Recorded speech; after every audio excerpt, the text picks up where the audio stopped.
Hello दोस्तों, आप सभी मित्रों को आपका अपना ऑफिशियल चैनल शुभम संस्कृतम पर स्वागत एवं हार्दिक अभिनंदन।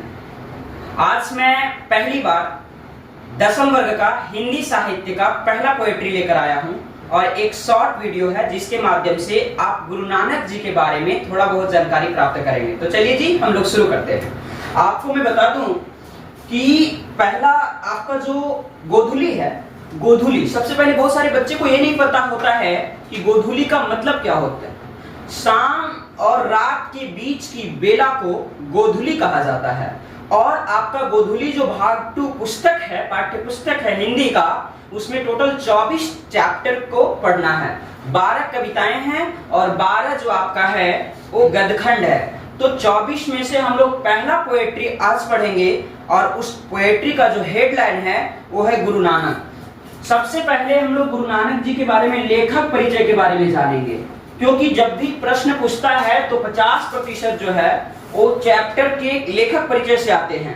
अगर किसी चैप्टर से 6 अंक का आ रहा है या 4 अंक आ रहा है तो 2 अंक का लेखक परिचय से आता है और 2 अंक का उस पोएट्री से आता है। तो चलिए जी, शुरू किया जाए।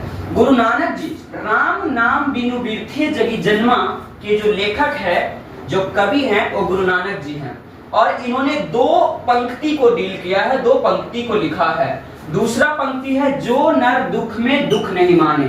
सवाल आपसे पूछा जाएगा कि राम नाम बिनु बिरथे जगी जन्मा के लेखक कौन है, तो आप बताएंगे गुरु नानक। और जो नर दुख में दुख नहीं माने, इसके भी रचनाकार गुरु नानक जी हैं। गुरु नानक जी का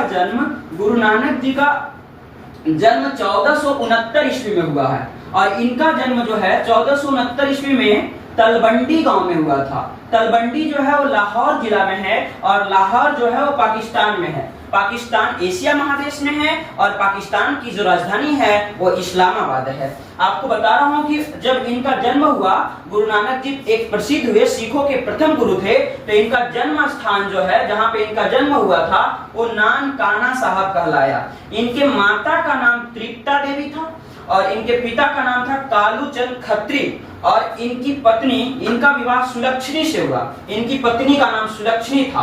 गुरु नानक जी का जो भाषा था वो ब्रज भाषा था। ब्रज एक प्रकार का भाषा होता है। अगर आप किसी को बोलोगे कि बड़ी अच्छा लग रहे हो, बहुत सुंदर लग रहे हो, तो ब्रज में उसको बोलते हैं बड़ा सोना लागे से, बड़ा सोना लागे से। ब्रज एक प्रकार का लैंग्वेज है, एक प्रकार का इंटेलेक्ट है, एक मतलब भाषा है।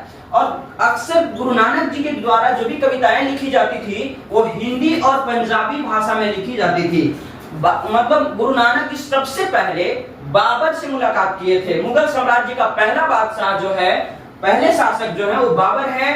इनकी मुलाकात बाबर से हुई थी। और गुरु नानक जी का मीठा वचन जो था वो वाहे गुरु है। जैसा कि जब आप कहीं पढ़ते होंगे तो आपके विद्यालय में एक बहुत ही एंशिएंट, काफी पुराना एक प्रार्थना होता है कि उसमें भी वाहे गुरु शब्द का प्रयोग किया गया है। तू राम है, तू रहीम है, तू करीम कृष्ण खुदा हुआ, वाहे गुरु तू यीशु मसीह, हरि नाम में तू समा रहा। तो वहां पे भी उपयोग, मतलब वहां प्रयोग किया गया है वाहे गुरु का।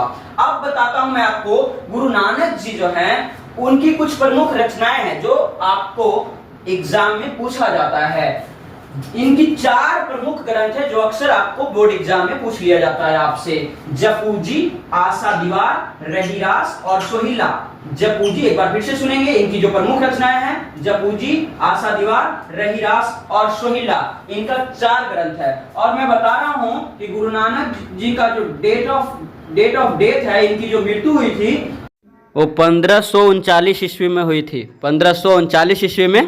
तो ये था लेखक परिचय। अगर वीडियो अच्छा लगा तो वीडियो को लाइक करें, सब्सक्राइब करें और